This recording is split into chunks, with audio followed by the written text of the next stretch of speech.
Li em algum lugar que encontraram um planeta de diamante. Primeiro, essa história é verdadeira? Sim. Sim, há 55 Cancri e tem um período orbital de menos de um dia. Ou seja, ela dá a volta em torno da sua estrela em menos de um dia. Em menos de um dia. Existe uma tectônica solar e existe uma tectônica estelar.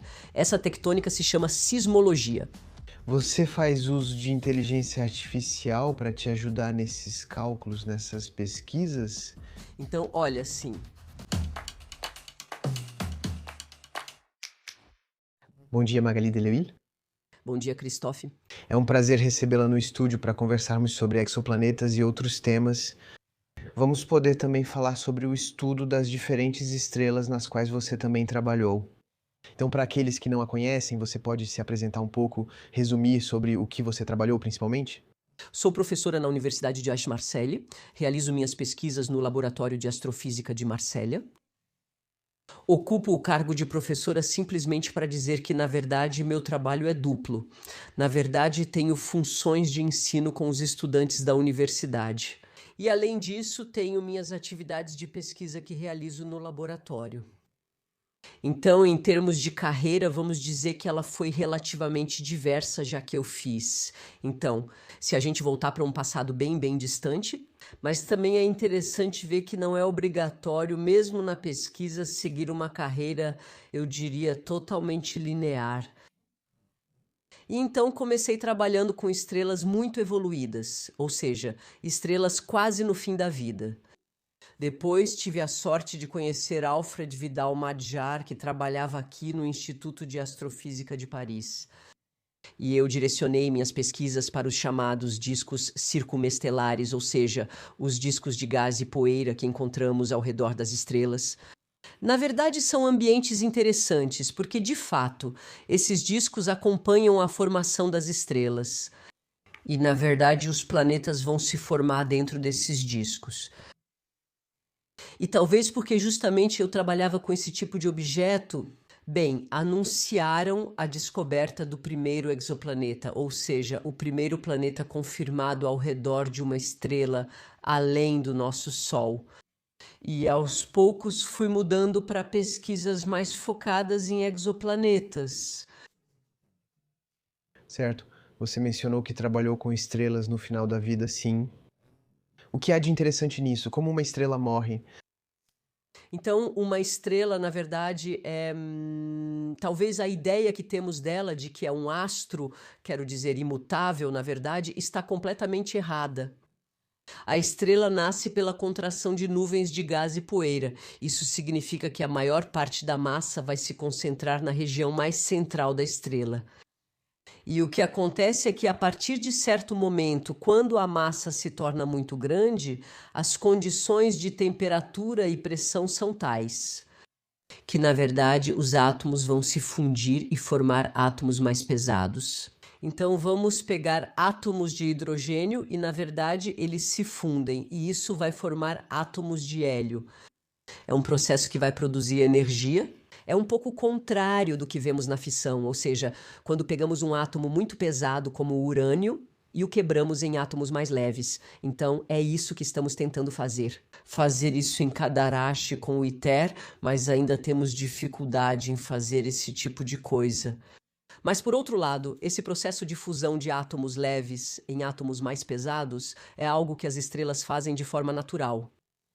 E então, na verdade, a estrela começa nesse momento a sua vida de estrela, eu diria, um pouco mais madura, de certa forma, na sua fase mais estável, o que chamamos de fase de sequência principal. E é essa a fase em que o nosso Sol se encontra. E o nosso Sol, durante vários bilhões de anos, vai consumir o hidrogênio que está em seu núcleo, transformando-o em um átomo de hélio. E esse processo gera energia que se manifesta na superfície da estrela como luz. Então, para uma estrela como a nossa, luz visível, etc.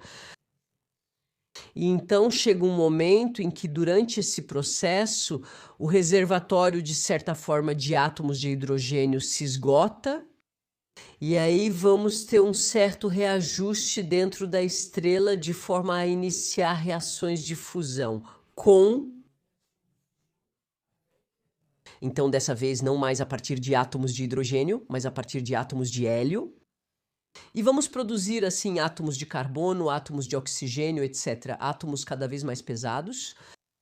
E nesse processo de reajuste, a estrela vai passar por fases um pouco violentas, digamos assim, onde ela vai reajustar seu interior, de forma a poder aumentar as condições de pressão e temperatura nas regiões centrais para produzir essas reações de fusão com átomos cada vez mais pesados.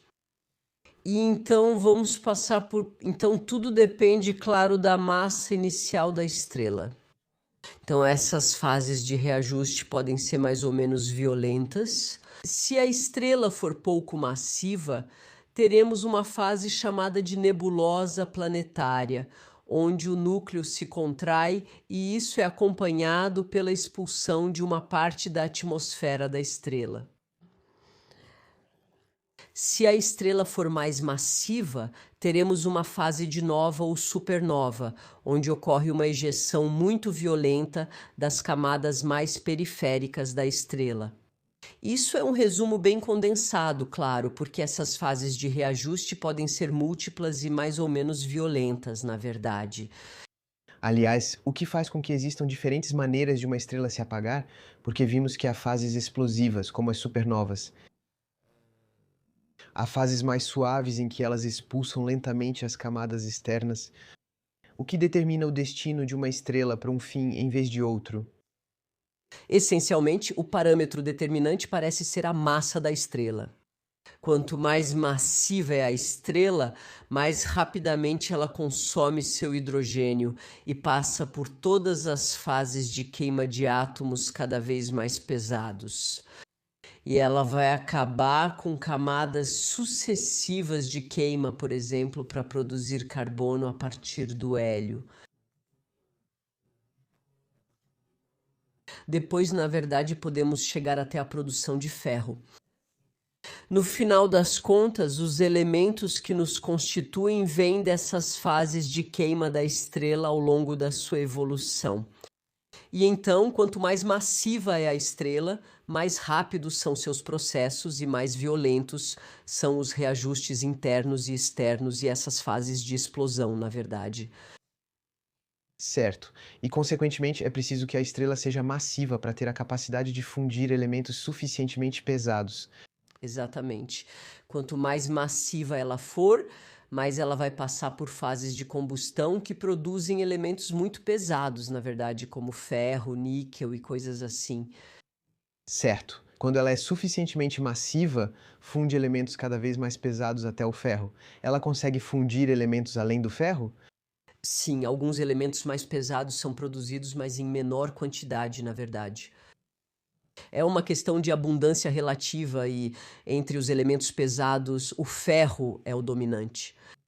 Depois você passou a analisar e trabalhar com essas estrelas no fim da vida. Depois você disse que trabalhou com estrelas que têm discos de matéria ao redor.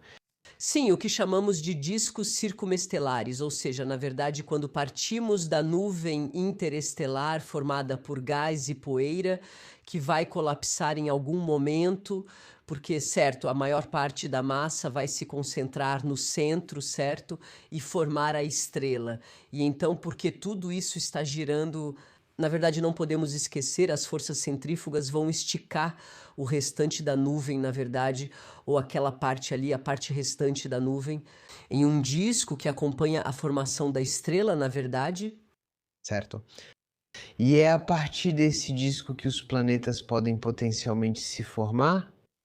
Exatamente. Então, no disco, na verdade, que também gira ao redor da estrela, vai acontecer uma sedimentação, ou seja, as partículas de poeira vão tender a se depositar no plano do disco. E aí acontecem colisões que não são necessariamente violentas. Nesse estágio, digamos, vamos formar agregados cada vez maiores entre as partículas de poeira. Então, isso é uma explicação bem simplificada, obviamente. Esses agregados vão crescer no plano do disco até formarem pedrinhas, coisas assim.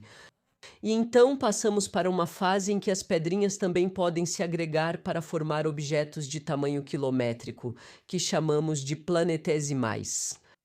e que vão, por sua vez, crescer por meio de colisões que podem ser, no final das contas, não destrutivas ou não obrigatoriamente destrutivas. E assim formar embriões de planetas, ou seja, corpos de tamanho planetário. Que então, pela sua influência gravitacional, vão acretar o gás que resta no disco. Certo. O que fez com que você se interessasse por essa área em particular? O que é de interessante, então, nesses discos? Bem, talvez seja preciso colocar um pouco as coisas em contexto, já que comecei a trabalhar nessa área em talvez 93, 94. Isso foi antes de descobrirem o primeiro exoplaneta. E na época, as aulas que eu dava na universidade em planetologia, porque eu ensinava aos meus alunos que conhecíamos de fato 9 planetas ao todo, e esses 9 planetas estavam todos em órbita ao redor do nosso Sol. Então, saber se existiam planetas em outros lugares ao redor de outras estrelas além do nosso Sol era uma questão completamente em aberto. Podíamos supor que sim, porque do contrário havia um lado muito antropocêntrico em pensar que, na verdade, éramos os únicos no universo. Mas não havia outras provas. Certo. E então, quando Michel Mayor e Didier Queloz anunciaram a descoberta de 51 PEG-B, primeiro, o artigo estava extraordinariamente bem escrito, pois, na verdade, ele explorava todas as hipóteses que podiam ser levantadas para explicar o sinal que eles haviam medido. E então, para cada uma das hipóteses que eram examinadas, bem, na verdade, eles apresentavam argumentos que derrubavam a hipótese, e a única que restava era a hipótese planetária. Ok. Mas é preciso colocar as coisas em contexto. Então, como eu disse para vocês, na época eu dizia para meus alunos: só conhecemos 9 planetas, todos em órbita ao redor do nosso Sol. E quando olhamos as características de 51 PEG-B em relação aos planetas do nosso próprio sistema solar, bem, é um objeto que não tinha absolutamente nada a ver, já que tinha cerca de 4,5 dias de período orbital. É rápido. É muito rápido comparado a Mercúrio, onde temos cerca de 90 dias de período orbital, com um corpo que tinha uma massa que era mais ou menos metade da massa de Júpiter. Então, se você se lembra das suas aulas de planetologia. No nosso próprio sistema solar, temos 4 planetas chamados telúricos, ou seja, rochosos como a Terra, que estão todos, como posso dizer, a uma curta distância, com um curto período orbital, já que temos, começando pelo Sol, Mercúrio, Vênus, Terra e Marte, então 4 planetas rochosos. E depois, 4 planetas completamente diferentes, objetos gasosos, ou seja, de natureza mais fluida do que a Terra, que são Júpiter, Saturno, Urano e Netuno, que estão a uma distância orbital maior do Sol. Então, na verdade, esse realmente não é o tipo de planeta que a gente esperava. Certo. E então foi isso que aos poucos fez você querer se interessar pelo estudo dos planetas? Então, sim, por um lado, foi muito, como posso dizer, foi uma pequena revolução no meio, na verdade. Na época em que Michel Mayor e Didier Queloz publicaram esse artigo, quero dizer, toda a comunidade começou a se questionar. Houve outros artigos que foram publicados, outras pessoas, outros pesquisadores que analisaram até mesmo os dados deles para tentar ver se havia falhas, erros. Exatamente, não havia. O importante é saber que, ao mesmo tempo, os americanos também buscavam planetas. Ao redor de estrelas próximas, um pouco como 51 Pegasi B analisaram seus próprios dados. Mas na época eles tinham excluído os sinais de período orbital curto. Então eles voltaram para suas medições. Eles procuraram, sem se limitar em termos de período orbital, por planetas massivos longe de sua estrela. E eles, nesse embalo, publicaram alguns novos planetas que eram semelhantes a 51 Pegasi B. Então tudo aconteceu muito rápido a partir desse momento. E foi isso que fez com que eu mudasse um pouco o meu foco. Então, enquanto eu estudava os discos circumestelares, eu observava. No final das contas, eu me interessava pelo ambiente onde os planetas se formam, tentando determinar as propriedades físicas e a composição desse ambiente. E acabou que o meu laboratório estava envolvido na concepção de uma pequena missão espacial que estava sendo proposta para a nossa Agência Espacial Nacional, que é o CNES, na verdade. E então, na verdade, havia um pesquisador do laboratório que trabalhava nessa missão, que inicialmente era uma missão para estudar as estrelas. Bem, e isso se chamava Corot, de convecção e rotação. Foi uma missão que veio depois de outra missão espacial, outro instrumento, um telescópio espacial, cujo lançamento infelizmente não funcionou, que acabou, eu acho, no mar, que se chamava IVRIS, que tinha esse objetivo. Quer dizer, o objetivo era medir as vibrações das estrelas, porque as estrelas não são. Vimos há pouco, elas evoluem, mas também vibram, um pouco como a Terra, que tem suas... Como dizer? A gente conhece a sismologia na Terra, na verdade. A Terra também não é um astro morto. Ela tem ondas que se propagam do seu interior até a superfície. Isso se traduz pelos terremotos, claro. E é um pouco o mesmo fenômeno nas estrelas. Existe uma tectônica solar, existe uma tectônica estelar. E essa tectônica se chama sismologia. Então, a esterosismologia para as estrelas. E então é interessante conseguir medir essas pulsações das estrelas, porque elas nos permitem entender a estrutura interna das estrelas. E não podemos esquecer, as estrelas são, de certa forma, o ingrediente básico do universo. Mesmo se você estuda galáxias, precisa entender como as estrelas são constituídas e como elas evoluem. Então, fazer essas medições de asterosismologia é importante também, no final das contas, para ajustar os modelos das estrelas, entender como as estrelas são constituídas e traçar sua evolução, certo? Então, naquela época, havia esse projeto de instrumento de telescópio espacial que estava sendo proposto ao CNES. Na verdade, por pesquisadores em física estelar, especificamente então em Toulouse e em Paris, se não me falha a memória.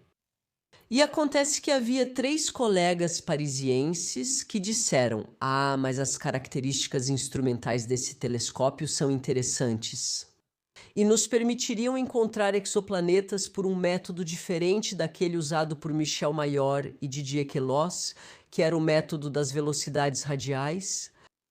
Nesse caso, poderíamos fazer trânsitos." Então, talvez trânsitos, velocidades radiais... Sim, eu gostaria que a gente relembrasse um pouco. Se você tem uma estrela com um planeta, os dois estão ligados pela gravidade. Então, o movimento do planeta acontece em um plano. Vamos dizer, numa primeira aproximação, que a estrela permanece em um plano. É o que acontece no sistema solar. E então, a primeira coisa a fazer é... Dizemos que o planeta gira em torno da estrela.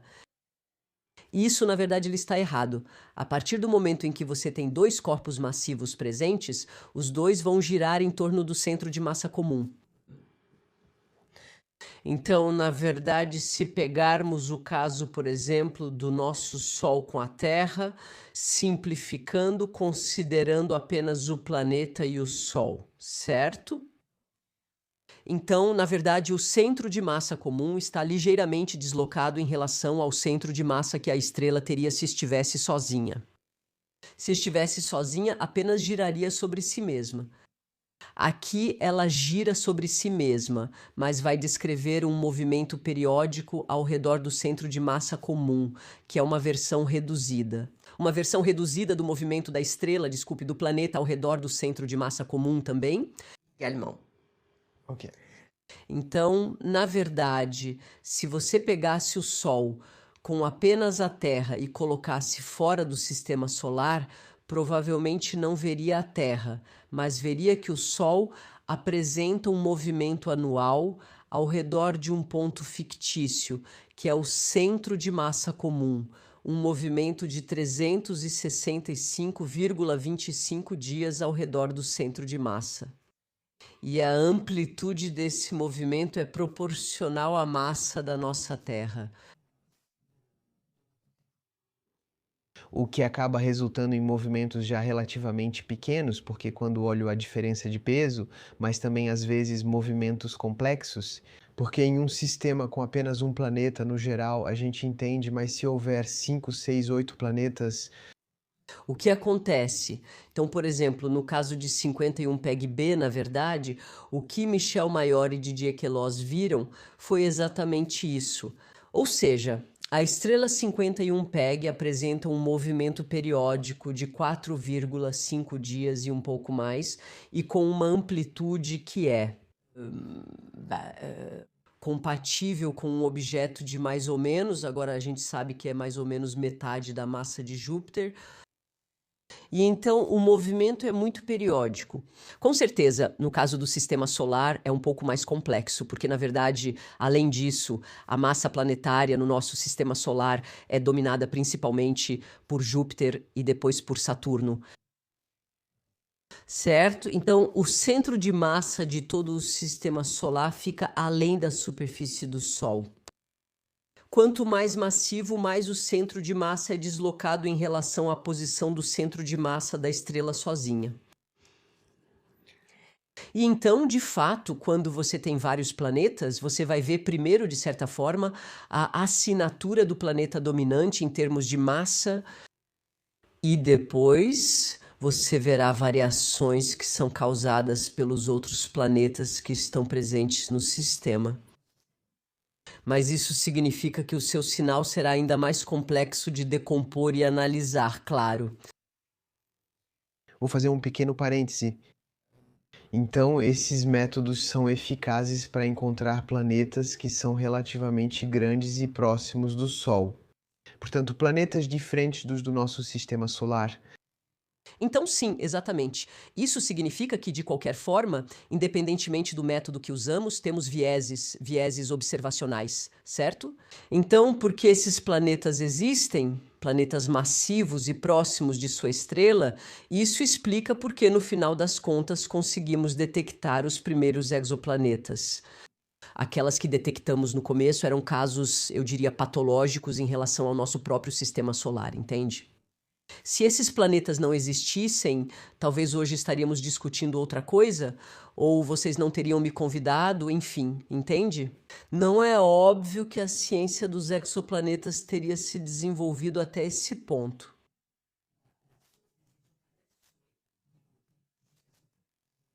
Porque objetos como Júpiter, que são, entre aspas, os mais fáceis de detectar, os maiores, os mais massivos, bem, eles existem.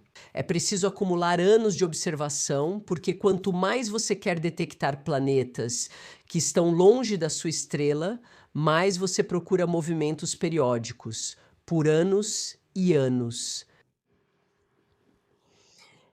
Isso complica as coisas, principalmente quando você procura às cegas, certo? Então, em termos de velocidade radial, onde somos sensíveis a esse efeito gravitacional, é isso.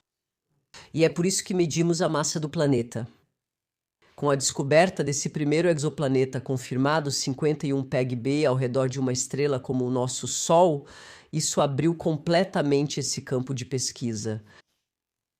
E, além disso, isso fez com que os astrônomos, eu diria, se empenhassem ainda mais, na verdade, acumulando anos e anos de observação.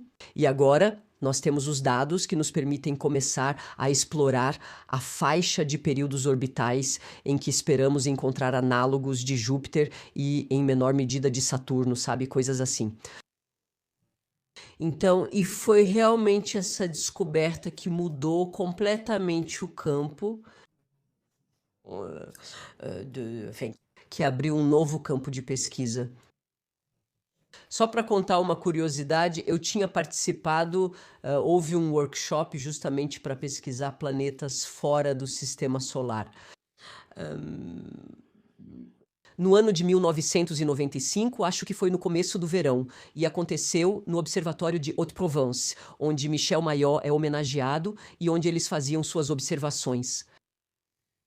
E então, na verdade, a gente examinava os diferentes métodos que poderíamos implementar. E os dois casos típicos que eram usados meio que como referência, na verdade, eram Júpiter e a Terra. E então havia diferentes métodos que eram apresentados. Então, o método das velocidades radiais, o método dos trânsitos, que a gente vai explicar um pouco depois, havia um método de radiodetecção por rádio. Ou seja, se você pegar o sistema solar, por exemplo, existem o que chamamos de planetas magnéticos, que possuem um campo magnético como a nossa Terra. Elas desenvolvem o que chamamos de magnetosfera, que é a zona onde, se você quiser, o campo do planeta, o campo magnético do planeta domina e vai ser esculpido de certa forma pelo vento solar. Nossa magnetosfera é ainda mais importante porque ela vai nos proteger dos raios solares mais intensos e mais nocivos, de certa forma, para a vida.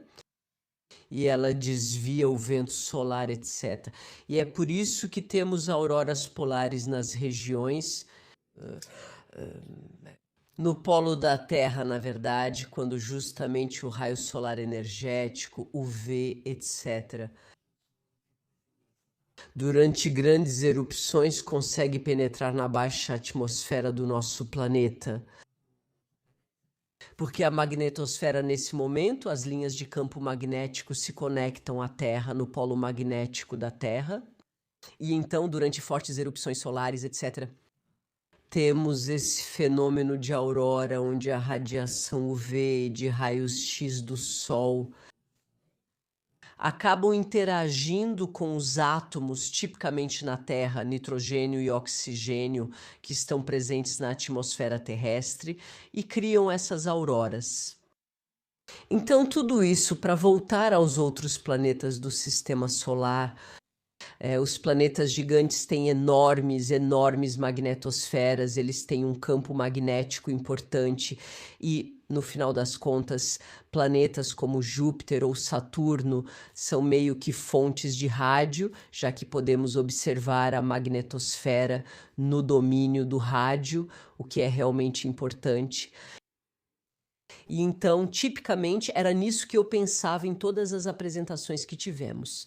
Sobre os diferentes métodos que podíamos imaginar para detectar os planetas, sinceramente, eu realmente apostava que conseguiríamos ver os planetas pelo seu próprio brilho em ondas de rádio.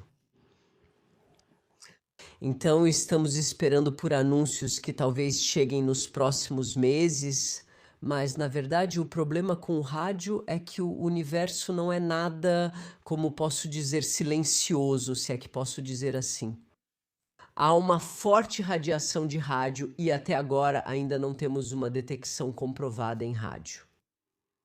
E eu fico pensando, será que o próprio Sol já não é uma fonte que tende a ofuscar?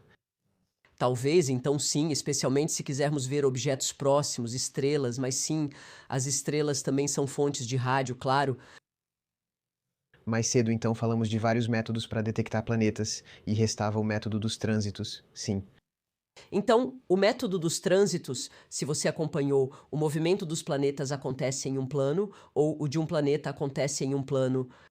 E se você imaginar uma estrela que possui um planeta, e se o plano orbital desse planeta tiver a gentileza, por assim dizer, de estar próximo da sua linha de visão, você vai ver periodicamente o planeta passar entre você e a estrela, e quando ele passar na frente do disco da estrela, o planeta, na verdade, ele não emite luz propriamente dita.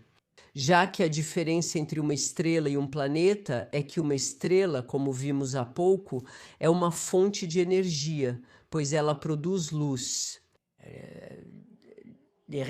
As reações de fusão acontecem em seu núcleo, então ela produz luz enquanto o planeta, e isso é essencialmente, nós o vemos porque ele reflete a luz da sua estrela. A diferença intrínseca entre um planeta e uma estrela é essa. O planeta não é uma fonte de energia, certo?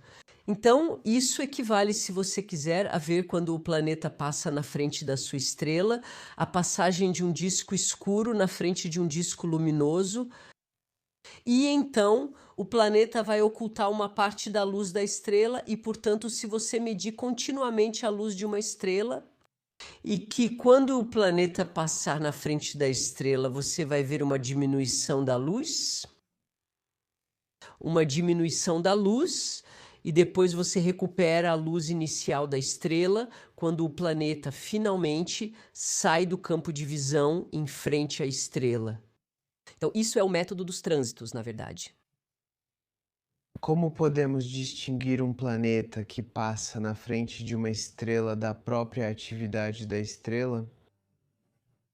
Porque isso pode causar variações de luminosidade? Na verdade, as vibrações estelares você não as mede desse jeito. Isso, a gente não é capaz de ver esse tipo de coisa. Na verdade, a gente não consegue resolver as superfícies das estrelas, salvo raríssimas exceções. A gente consegue resolver a superfície do Sol, o que nos permite extrapolar um pouco e depois fazer a ligação a partir de outros observáveis. Mas no trânsito também a gente não resolve a superfície das estrelas. Mas para medir as vibrações das estrelas, o que a gente faz é pegar a luz integrada, como fazemos nos trânsitos, e fazer uma decomposição em frequência. Bom, é isso.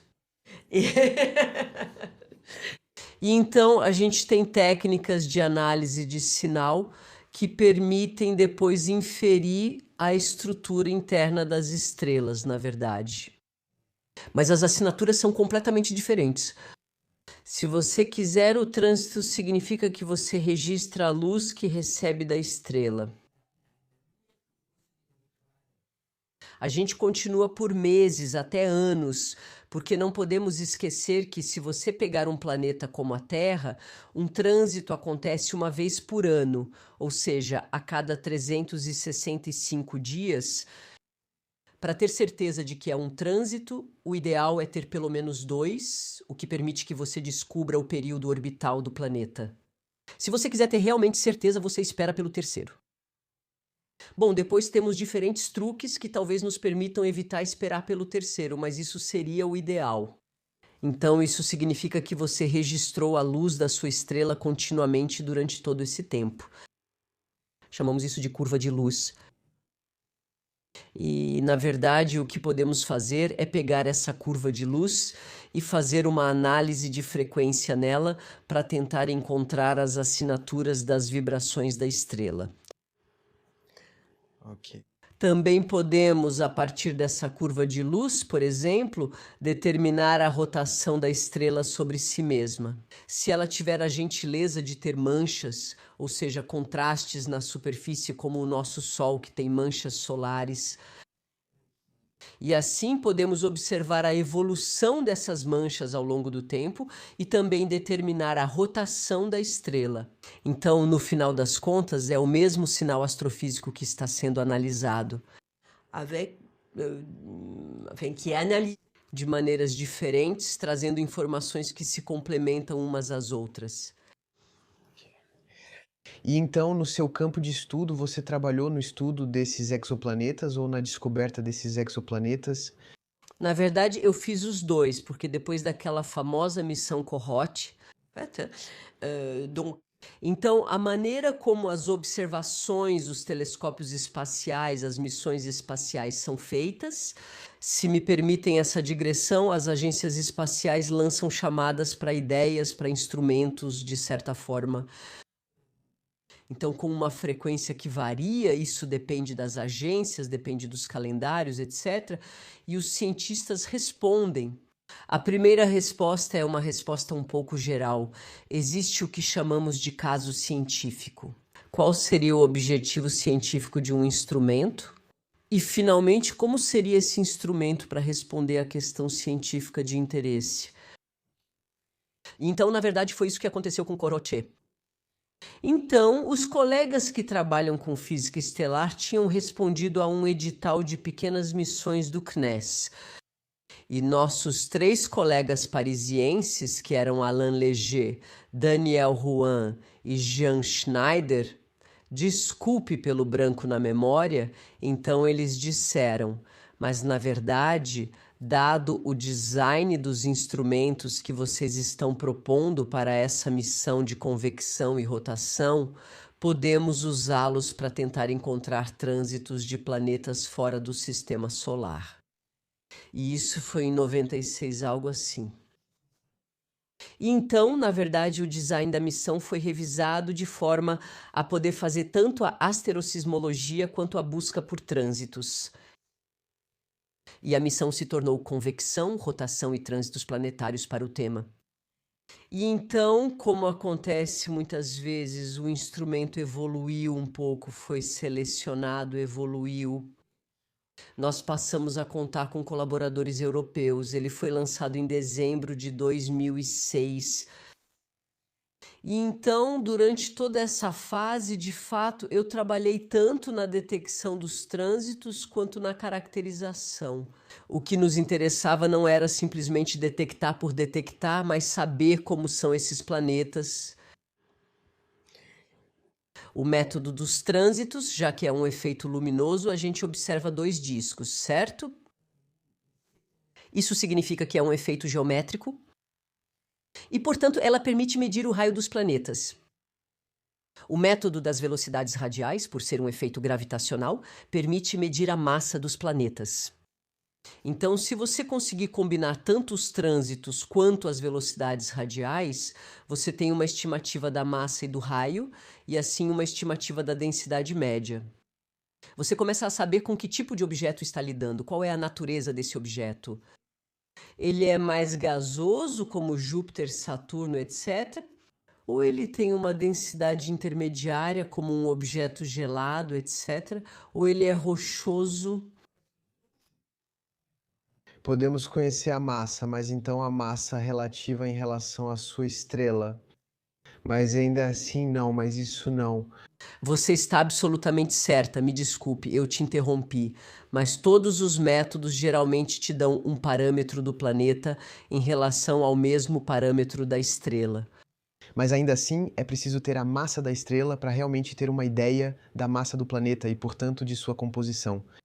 Isso nos permite saber a massa de uma estrela. Absolutamente. E para os trânsitos é a mesma coisa. Você precisa saber o raio da estrela. Então, na verdade, o que fazemos nós. Então, você precisa do raio da massa da estrela, e para fazer isso, usamos o mesmo dado que já temos. Essa é uma das metodologias, mas foi assim que fizemos, e muitas vezes é assim que fazemos com os exoplanetas. As velocidades radiais, você as mede a partir do espectro da estrela. O espectro é a luz da estrela em função do comprimento de onda. Certo? E o que isso te dá como informação é a composição da atmosfera da estrela, se você preferir. E então, quais são os átomos que estão presentes na atmosfera da estrela? Esses átomos deixam sua marca na luz que a estrela emite na forma de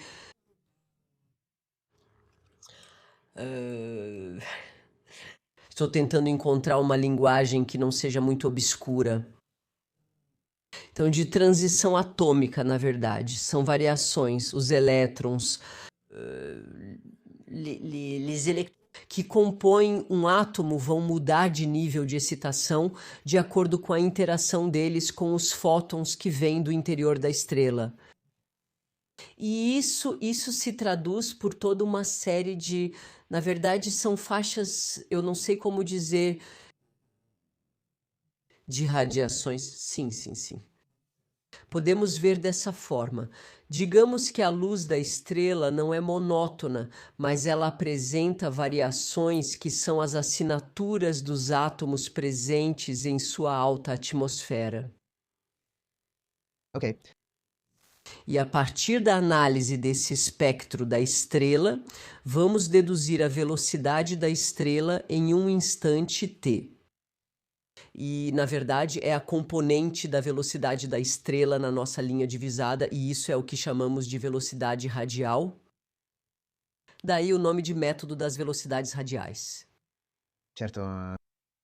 Então, para obter a massa do planeta, você faz uma série de observações da estrela usando espectroscopia.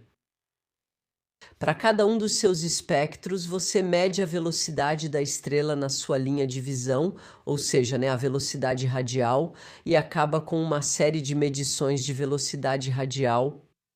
Você verifica se suas medições de velocidade radial apresentam uma periodicidade, o que indicaria que a estrela tem um planeta, ou pelo menos que você detectou um planeta.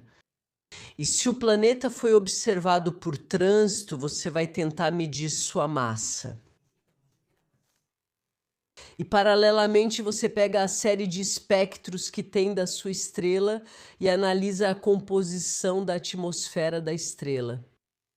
Certo? Porque cada um dos átomos presentes na alta atmosfera deixa sua marca luminosa. De certa forma, isso você analisa. Isso permite que você deduza a temperatura da estrela, sua gravidade superficial, sua composição e tudo isso comparando com modelos. Depois permite que você deduza a massa e o raio da estrela. Ok. Então, de maneira bem esquemática, a luz de uma estrela permite vislumbrar um pouco da química que está em seu interior e assim ter uma ideia de sua composição e de sua fase de vida. E como sabemos qual cor esperar, ou melhor, que tipo de luz, que tipo de radiação esperamos ver? Sabendo a química que está em seu interior, esses desvios em relação ao que esperamos ver permitem estimar a velocidade da estrela em relação a nós. Então, se você quiser uma velocidade, a gente quase poderia estimar. Enfim, sim, ainda é preciso conhecer a composição, porque é preciso saber a posição das transições dos átomos presentes na alta atmosfera, em repouso, na verdade. Mas sim, é basicamente isso. Você mede a velocidade em diferentes momentos e então faz uma análise comparando a composição, como você disse, em um determinado instante, com o que você preparou e com os modelos. Ok, então, uma vez que temos, portanto, a massa da estrela, podemos, a partir disso, entender a massa dos diferentes planetas que orbitam ao redor. Completamente. E você tem massa e raios, então você também tem o raio do planeta. E isso te dá informações que são absolutamente fundamentais em termos da natureza do seu planeta, no final das contas. Certo? Eu li em algum lugar que encontraram um planeta de diamante. Como conseguimos entender a composição? Essa história é realmente verdadeira? Sim, sim, sim, eu me lembro muito bem. Mas o colega que publicou esse artigo, eu trabalhei com ele depois. Sim, sim, exatamente. Então, na verdade, se você quiser, você tem uma estimativa da densidade média do seu planeta. E, e o que vamos fazer é comparar essa estimativa com modelos do interior do planeta. Então, aí também é um pouco como as estrelas, mas você vai fazer algumas suposições. Você vai supor que seu planeta, porque ele tem uma certa massa, e é o que chamamos de diferenciado como a Terra. A Terra, você tem o núcleo que é ele mesmo dividido em duas camadas, se não me falha a memória. Depois o manto, a crosta, etc, etc. Então, aqui apresentem um modelo de planeta diferenciado e algumas composições. E vocês vão analisar quais seriam, entre todas as composições possíveis, aquelas que explicariam seus observáveis, ou seja, massa e raio. Ok. Certo, isso não quer dizer que é a verdade. Há muitas soluções possíveis. Muitas vezes temos várias composições possíveis que podem explicar apenas dois observáveis. Vamos ser claras, podemos complicar um pouco o sistema, adicionando, levando em conta a irradiação da estrela. Certo, então para talvez esclarecer um pouco as ideias, imagine que você tenha um planeta muito próximo da sua estrela. Se ela for muito rica em água, se para explicar sua densidade você for obrigada a dizer que ela deve ser muito rica em água, seu modelo precisa ser o mais realista possível, ou seja, você não pode simplesmente dizer que tem um oceano. Não, você vai acabar tendo uma atmosfera de vapor d'água, porque seu planeta vai sofrer uma irradiação significativa. Então a água não vai permanecer em estado líquido na superfície, ela vai se vaporizar, vai formar uma camada de vapor. Talvez ainda exista água líquida nas camadas mais profundas, mas só isso. Certo, então, na verdade, estamos esperando mais um conjunto de indícios que permita projetar diferentes cenários mais ou menos prováveis. Exatamente. A gente trabalha um pouco como um detetive mesmo. Então a gente parte de certos elementos observáveis e depois tenta aumentar as informações que temos. Vamos analisar nossos elementos observáveis com modelos que podem ser mais ou menos elaborados, claro, que podem envolver uma física cada vez mais complexa também. E depois vamos aprofundar as observações. Por exemplo, temos o telescópio James Webb,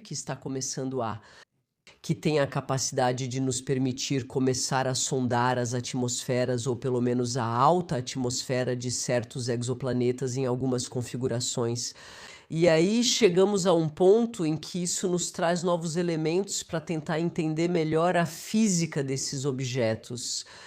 Na sua trajetória, existem planetas que você descobriu ou que outros colegas seus descobriram que te marcaram ou que te intrigaram? Ah, sim, eu acho que, bom, tem objetos que me divertiram. Tudo bem, talvez objetos para os quais a estrela seja muito ativa. Isso, eu achei muito fascinante porque temos curvas de luz bem irregulares, vamos dizer assim, certo? Certo. Ju- Depois, então, isso pode parecer estranho para você. Um objeto que achei bastante fascinante foi o Corot 3b, o terceiro planeta descoberto por Corot, porque isso nos fez levantar algumas questões. A massa estimada é 21 vezes a massa da Terra? Sim, a massa de Júpiter. De Júpiter. De Júpiter? E então, com um período orbital, eu meio que esqueci, mas era inferior a 10 dias, se não me engano. Mas isso levantava questões. O interessante é que isso levanta perguntas. Já que normalmente a gente diz que a transição entre o objeto estelar mais pequeno, ou seja, a anã marrom, no qual as reações de fusão mais simples podem começar, e os planetas, na verdade, a gente não sabe muito bem. Mas existem teorias que dizem que seria em torno de 13 vezes a massa de Júpiter. Então foi interessante porque isso questionou um pouco tudo isso. Qual a natureza desse objeto? Pode ser uma anã marrom muito próxima da estrela? Foi a primeira tão próxima. E além disso, tínhamos uma estimativa do raio. Ou será que é uma anã marrom? E nesse caso, isso significa que a forma como distinguimos um planeta de um objeto estelar de massa muito pequena. Isso ainda é uma questão em aberto. E o outro objeto que achei interessante foi, claro, o Kurosatsubi, porque esse foi o primeiro planeta rochoso comprovado e que também levantou questões, já que também nesse caso não esperávamos esse tipo de sinal, mas Kuro estava bem adaptado para isso. Era uma missão e um instrumento feitos para planetas de período orbital curto. E Kurosatsubi tem um período orbital de menos de um dia. Ou seja, ele deu a volta em sua estrela em menos de um dia? Em menos de um dia. Então, a estrela é um pouco menor que o Sol, mas mesmo assim a temperatura na superfície fica em torno de 1000 graus. É realmente um mundo muito, muito, muito hostil. E o que era interessante é que, então hoje sabemos que ele é rochoso, etc. Mas a descoberta, eu quero dizer, a descoberta ali, confirmação e de fato que hoje eu posso dizer que é um planeta rochoso. Isso foi algo difícil. Isso nos levou um pouco ao limite, tanto para o método dos trânsitos, e os trânsitos são visíveis, quanto para a obtenção da massa. Por quê? Porque a estrela é muito ativa. A estrela não é nada calma. Isso gera problemas nas medições de velocidade radial. E para os trânsitos era mais ou menos a mesma coisa. Tínhamos problemas não de detecção, mas para a análise do trânsito propriamente dita, da qual precisamos para obter uma medição precisa do raio do planeta. Isso também era difícil. Mas então acabou se tornando, eu diria, um bom caso de estudo. Continuamos a usá-lo para aprimorar nossos métodos de detecção e de medição dos parâmetros, o que chamamos de caracterização, que é o mais interessante. Ao estudar exoplanetas, vimos sistemas solares que eram radicalmente diferentes uns dos outros? Isso mudou um pouco a nossa percepção de como se forma um sistema solar? Completamente. O primeiro exoplaneta descoberto, 51 Pégasi b, não tem nada a ver com o nosso sistema solar. Se você pegar o Corot 7b, como eu disse, ele tem menos de um dia de período orbital. Lá também, na verdade, a gente não esperava isso de jeito nenhum. E o outro ponto interessante do Corot 7b é que o raio dele é, se não me engano, cerca de 1,5 vezes o raio da Terra. E isso também é algo que os modelos de planetas não previam na época. É preciso lembrar do contexto. E depois Corot era um instrumento bastante modesto. Praticamente ao mesmo tempo, a grande máquina da NASA entrou em operação chamada Kepler. E Kepler revolucionou completamente o campo. Comparado ao Corot, é um telescópio muito maior que era dedicado à busca de exoplanetas e exoplanetas análogos à Terra. Isso significa que ele tinha uma sensibilidade fotométrica muito melhor do que a nossa. Infelizmente, ele não detectou análogos comprovados à Terra, mesmo que existam alguns candidatos. Mas, por outro lado, ele revolucionou completamente o campo. Ele revelou sistemas de planetas, sistemas de pequenos planetas muito compactos. Podemos ter 3, 4, 5 planetas mais próximos de sua estrela do que Mercúrio está do nosso Sol.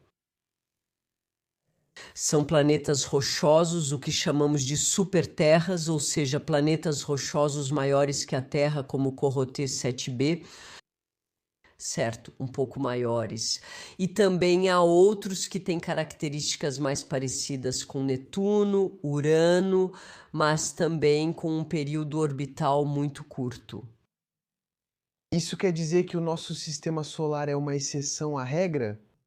Ou ainda assim continua sendo mais ou menos o padrão de uma formação típica? Eu diria que o que isso nos mostra é que a formação planetária, como era de se esperar, é certamente um fenômeno comum que acompanha a formação das estrelas, com mais ou menos sucesso, mas relativamente comum. Por outro lado, para responder precisamente se somos uma exceção ou não, isso ainda é difícil. Hoje, pela simples razão de que ainda não somos capazes de explorar esse domínio do espaço, na verdade, o espaço dos parâmetros. Quero dizer, se você quiser massa e período orbital, continuamos sensíveis, se você quiser, a pequenos planetas próximos da sua estrela. Com grandes períodos orbitais, começamos a ser sensíveis a planetas grandes. Eu estava dizendo para vocês que os planetas análogos a Júpiter ou a Saturno ainda são difíceis de detectar. Mas tudo que tem massas pequenas, realmente, então Mercúrio, Marte, certo? E também Vênus, a Terra com períodos orbitais maiores. Por enquanto, ainda não temos os meios para realmente detectá-los. E isso é o objetivo da próxima missão espacial que se chama Plato, cujo lançamento está previsto para janeiro de 2027 e que vai tentar finalmente superar um pouco as limitações que tivemos com Kepler. Certo. Então, em 2027, teremos potencialmente resultados sobre exoplanetas que são mais ou menos da mesma família que o nosso planeta. No planeta Novembro. Talvez não em 2027, mas seguimos esperando. Quero dizer, isso talvez seja otimista. É isso. Não, mas leva tempo. Vai ser preciso. O instrumento é complicado porque estamos lidando com 24 câmeras que, em alguns casos, observam as mesmas estrelas. Agora vamos realmente precisar entender como o instrumento funciona de verdade, mesmo que já estejamos nos preparando para isso hoje. E então, claro, vamos precisar observar, analisar os dados e tudo mais. Mas o objetivo é realmente esse. Queremos conseguir responder à pergunta: afinal, qual é a frequência de formação de sistemas planetários que seriam mais próximos de outros, certo? E tendo ao mesmo tempo, se vocês quiserem, os raios dos planetas pelo método dos trânsitos, as massas dos planetas, com observações feitas no solo que vão usar o método das velocidades radiais, mas com a melhor precisão que se pode esperar, porque na verdade foi isso, C de Kepler. Kepler estudou estrelas pouco brilhantes. No método das velocidades radiais, analisamos o espectro das estrelas e precisamos de fótons, ou seja, de estrelas brilhantes. Funciona ainda melhor ao lidar com estrelas brilhantes, principalmente para planetas pequenos, pois buscamos um sinal muito sutil. E é isso que esperamos. E o outro trunfo de Plato, que na minha opinião será interessante, c'est que cette fois-ci l'analyse estelar está completamente combinada com a análise dos planetas. E então vamos ter as massas dos planetas, as massas das estrelas, seus raios e suas idades pela sismologia estelar. E as idades, isso é super importante. Porque na diversidade dos sistemas planetários que conhecemos hoje e que observamos até agora, ainda não somos realmente capazes de saber, afinal, qual é o motor da evolução que pode levar a essa diversidade. Será que os planetas se formaram no próprio lugar? Será que eles se formaram mais longe? É o que pensamos. Será que eles evoluíram? Mas afinal, será que as superterras rochosas são resíduos de uma evolução ou não? E para isso precisamos das idades. E a única maneira de saber as idades é conhecendo a idade estelar do sistema, a idade da estrela do sistema, e surtout d'avoir des idade determinada para o maior número possível de sistemas, e isso de forma homogênea e precisa. Voltando um pouco aos nossos sistemas solares, nós temos uma particularidade. Os primeiros planetas são planetas rochosos e os planetas seguintes são planetas gasosos.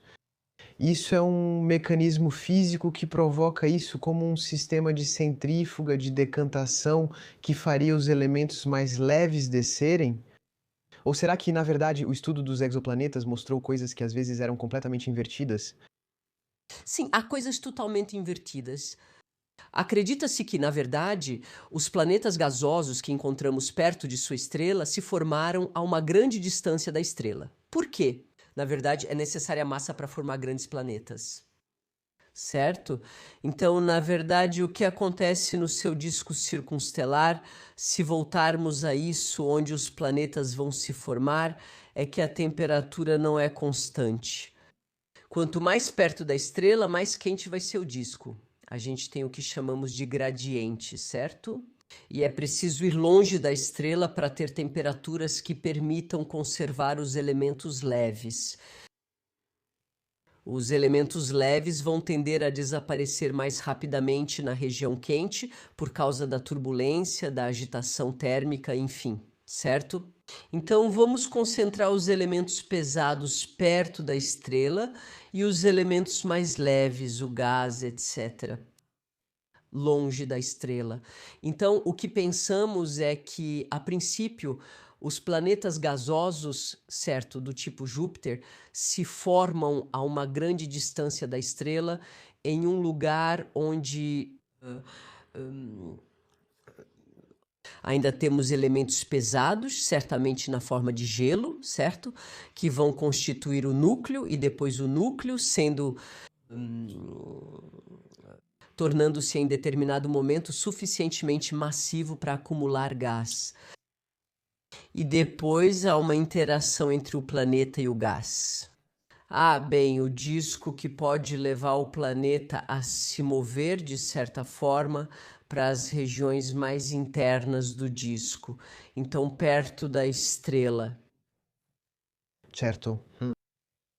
No nosso sistema solar, os planetas estão estabilizados ou eles ainda podem se mover com o tempo? A princípio, eu diria que está bastante estabilizado, mas eu não sou especialista em modelos dinâmicos de evolução. Eu acho que o que pode se mover mais são os corpos mais leves, como asteroides, planetas anões, especialmente aqueles com órbitas muito excêntricas, coisas assim. Mas nas configurações planetárias atuais, sim. Então, com certeza existem cenários assim. Para os planetas gigantes mais externos, eles poderiam continuar migrando um pouco, mas aí estamos falando de uma escala de tempo significativa, de milhões de anos. E isso é relativo a modelos. Você faz uso de inteligência artificial para ajudar nesses cálculos, nessas pesquisas? Então, olha, sim. Então podemos usá-la de diferentes maneiras. E há alguns anos aconteceu que eu ofereci um estágio, certo, para um aluno de segundo ano do mestrado.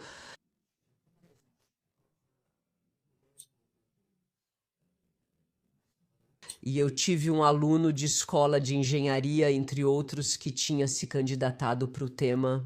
E então meus colegas e eu não o escolhemos, preferimos outro aluno candidato. Mas eu tinha tido uma boa conexão com ele e eu disse para ele: olha, sobre esse assunto, no fim das contas, temos alguém que parece estar mais dentro do perfil que estamos procurando. Mas por outro lado, posso te propor algo um pouco mais desafiador, sabe? Então eu tinha proposto outro assunto para ele, sobre outra coisa, mas ele não gostou. E aí eu disse para ele: olha, eu acho que para tudo que envolve detecção de trânsito, tem coisas para explorar com inteligência artificial. Mas para ser sincera, eu não entendo nada disso. Tá bom. Imagino que você também não, pelo que a gente conversou. Então, trabalhando nisso, quer dizer que eu vou estar aqui para conversar com você sempre que tiver dúvidas, sabe, sobre o problema, essas coisas assim. Mas não sou eu quem vai te dar os elementos técnicos que vão te permitir avançar. Se der certo, ótimo. Se não der certo, bem, olha, isso também é ótimo, sabe? A gente vai ter tentado. A gente vai ter tentado juntas, etc. É verdade que você terá que aprender um pouco por conta própria, e ele gostou disso. E ele fez esse estágio, que era um estágio semestral em uma escola de engenharia. Então, na verdade, foram 6 meses. E então, de fato, nós nos capacitamos em inteligência artificial para aplicar a detecção de trânsitos. E então, ele também me explicou, ele me permitiu adquirir um pouco de conhecimento nisso. E nós experimentamos, fizemos coisas juntas. E depois, então, continuei com outros estagiários, outras vítimas, se é que posso dizer assim, até conseguir ter um estudante que fez sua tese sobre o assunto e que terminou a tese. Então, ele partiu para outro modelo.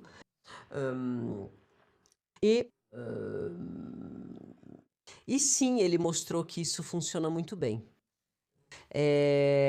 Então, o que é interessante é que então, a parte de detecção é uma parte de detecção para as futuras curvas de luz da missão Plato, na verdade. Então, não era de forma alguma uma área na qual eu tinha um envolvimento. Há outras partes da missão com as quais tenho compromissos no meu projeto. Ali era realmente para me divertir, na verdade. E, aliás, continua me divertindo.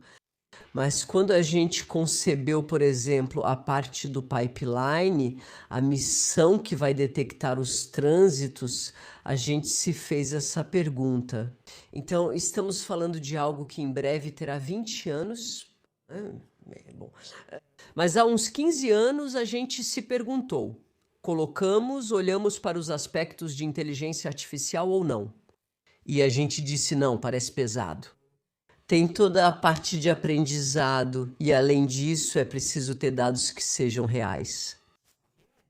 Podemos implementar isso quando tivermos os dados reais, pois assim poderemos treinar nosso modelo. Então, a gente deixou isso de lado. E agora, na verdade, o que acontece é que temos os chamados simuladores, que nos permitem antecipar como serão os dados reais.